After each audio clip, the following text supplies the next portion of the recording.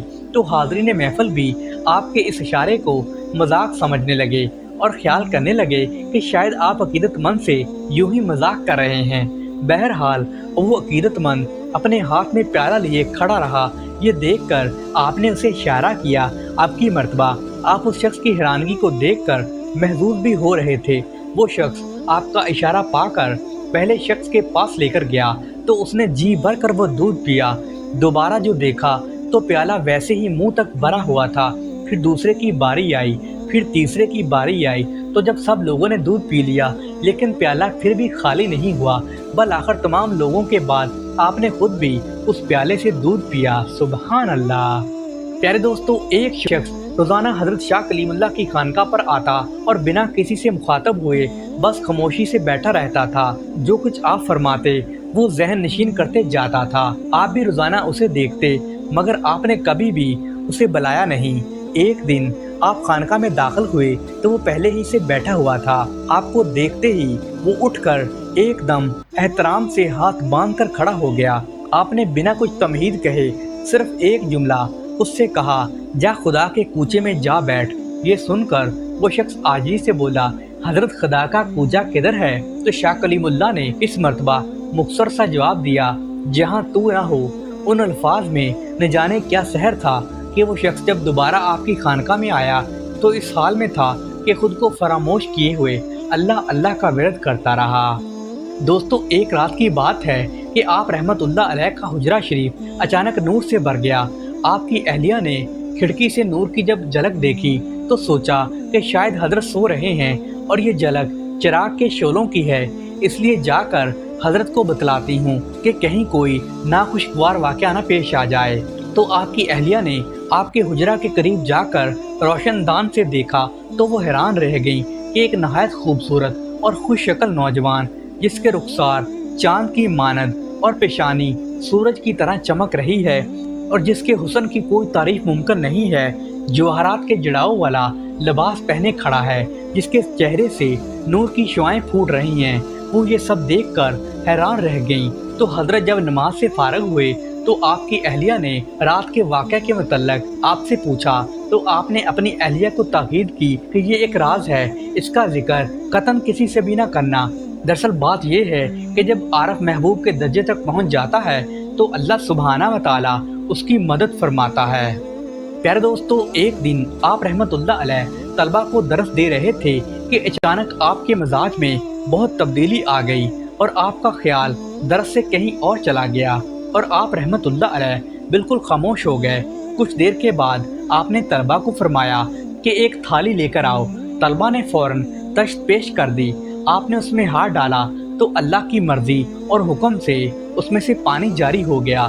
اس کے بعد آپ نے دوبارہ تدریس کا کام شروع کر دیا تو طلبہ اس خلاف معمول واقعہ سے بہت زیادہ حیران تھے، تو انہوں نے دریافت تو نہ کیا، البتہ تاریخ اور دن لکھ لیا۔ چند دن کے بعد آپ کی خدمت میں ایک تاجر مرید حاضر ہوا اور عرض کرنے لگا کہ حضرت فلاں تاریخ کو میں جہاز میں سوار تھا کہ طوفان کی وجہ سے جہاز ڈوبنے لگ گیا تھا۔ میں نے وہاں جہاز میں بیٹھے آپ کی طرف توجہ کی اور اللہ سبحانہ و تعالیٰ سے دعا مانگی تو اچانک سے طوفان تھم گیا اور جہاز جو کہ ڈوبنے ہی والا تھا اس طوفان سے محفوظ رہا۔ تو میں نے اس دن ایک منت مانی تھی، چنانچہ وہی آپ کی خدمت میں لے کر حاضر ہوا ہوں۔ جب آپ کے طلبہ نے اس واقعے کی تاریخ سنی تو یہ وہی تاریخ تھی جس دن آپ کے ہاتھ سے پلیٹ میں پانی جاری ہو گیا تھا۔ تو یہ سن کر وہ طلبہ بہت زیادہ حیران ہوئے۔ پیارے دوستو، حضرت ابو شیخ محمد عبدالحق رحمت اللہ علیہ بیان فرماتے ہیں کہ ایک مرتبہ ہم 3 سفر بروز منگل حضور غوث اعظم رحمت اللہ علیہ کی خدمت اقدس میں آپ کی مدرسہ میں حاضر تھے کہ ہمارے سامنے آپ رحمت اللہ علیہ نے اٹھ کر وضو فرمایا اور 2 رکعت نماز ادا کی۔ جب آپ رحمت اللہ علیہ نماز پڑھ چکے تو اچانک آپ رحمت اللہ علیہ پر ہیبت طاری ہو گئی اور اپنی لکڑی کی ایک نالے پاک اس زور سے ہوا میں پھینکی کہ اوپر جاتے ہی وہ نالے پاک ہوا میں غائب ہو گئی۔ اس کے ساتھ آپ نے دوسری نالے پاک بھی ہوا میں اچھال دی تو وہ بھی وہاں جا کر غائب ہو گئی۔ اس کے بعد آپ اطمینان سے تشریف فرما ہو گئے۔ حاضرین میں سے کوئی بھی یہ بات پوچھنے کی جسارت نہیں کر سکا۔ دوستو، اس واقعہ کو تقریباً 23 دن گزر گئے تو ایک قافلہ وہاں آیا۔ قافلے والوں نے کہا کہ ہم نے حضور غوث اعظم رحمت اللہ علیہ کی خدمت میں کچھ نظر پیش کرنی ہے۔ آپ نے ان کی بات سن کر ارشاد فرمایا کہ ان میں سے 1 من ریشم اور ریشمی کپڑے اور سونا قبول کر لو۔ یہ چیزیں قافلے والوں نے آپ کی نظر کر دیں اور ساتھ ہی حضور غوث پاک رحمت اللہ علیہ کی نالین مبارک بھی پیش کر دیں۔ آپ نے ان سے دریافت کیا کہ آپ کو یہ نالین کہاں سے ملی ہیں؟ تو انہوں نے عرض کیا کہ ہم سفر کر رہے تھے اور یہ 3 سفر بروز منگل کا واقعہ ہے کہ ہم پر اچانک ڈاکو حملہ آور ہو گئے اور انہوں نے قافلے میں لوٹ مار شروع کر دی۔ ہم میں سے بعض کو تو انہوں نے موت کے گھاٹ ہی اتار ڈالا اور مال و دولت لوٹ کر وہاں سے چلتے بنے۔ پھر وہ کسی وادی میں پہنچے تاکہ وہاں پر بیٹھ کر آپس میں وہ مال و دولت تقسیم کر سکیں۔ ہم نے اپنے دل میں یہ بات سوچی کہ اگر ہم اس وقت حضور غوث اعظم کو یاد کریں تو شاید ہماری مدد ہو جائے۔ چنانچہ ہم نے آپ کے لیے فوری طور پر نظر مان لی۔ اس کے بعد ہمیں 2 زبردست نعروں کی آواز سنائی دی جس کی ہیبت سے ساری وادی گونج اٹھی۔ اسی دوران ہم نے دیکھا کہ 2 ڈاکو نہایت پریشانی اور گھبراہٹ کے عالم میں دوڑتے ہوئے ہماری طرف آ رہے تھے۔ ہم نے سمجھا کہ یہ شاید ڈاکوؤں کا کوئی دوسرا گروہ ہے جو ہمیں لوٹنے کی غرض سے دوبارہ آ رہا ہے۔ ان کو دیکھ کر ہم نے آپس میں طے کیا کہ ہم اپنا تمام مال جو بچا ہے اسے ایک جگہ پر اکٹھا کریں اور دیکھیں کہ اب ہم پر کیا مصیبت نازل ہوتی ہے۔ اور وہ ڈاکو ہمیں اپنے ساتھ اس وادی میں لے گئے تو ہم نے دیکھا کہ ان کے سردار وہاں پر مرے پڑے تھے اور یہ دونوں نالین مبارک بھی وہاں پر پڑی ہوئی تھیں۔ ان ڈاکوؤں نے ہمارا تمام مال و اسباب ہمیں واپس کر دیا۔ پیارے دوستو، حضرت ابو محمد عبد الملک زبال رحمت اللہ علیہ فرماتے ہیں کہ میں حضور غوث اعظم حضرت سید عبد القادر جیلانی رحمت اللہ علیہ کے مدرسہ میں تعلیم حاصل کیا کرتا تھا کہ ایک مرتبہ کا ذکر ہے کہ حضور غوث پاک اپنے کاشانہ اقدس سے باہر تشریف لائے۔ آپ کے ہاتھ میں ایک لوٹا تھا تو میرے دل میں اس لوٹے کو دیکھ کر یہ خیال پیدا ہوا کہ کاش آپ مجھے اس لوٹے سے کوئی کرامت دکھائیں۔ تو عین اسی وقت حضور غوث اعظم نے مسکراتے ہوئے فرمایا کہ میری طرف دیکھو، اور اس لوٹے کو آپ نے زمین پر پھینک دیا۔ میں نے دیکھا کہ لوٹا زمین پر گرتے ہی ایک نور کی شکل اختیار کر گیا اور اس نور کی کرنیں اس قدر پھیل گئیں کہ مجھے یوں محسوس ہونے لگا کہ جیسے زمین و آسمان کی ہر چیز ہی روشن اور منور ہو گئی ہے۔ تھوڑی دیر کے بعد آپ نے اس لوٹے کو پھر سے زمین سے اٹھا لیا اور وہ دوبارہ اپنی اصلی حالت میں لوٹا بن گیا۔ آپ نے میری طرف دیکھ کر ارشاد فرمایا، اے زبال، تم اسی چیز کی خواہش رکھتے تھے نا؟ میں نے فرمایا جی ہاں حضور۔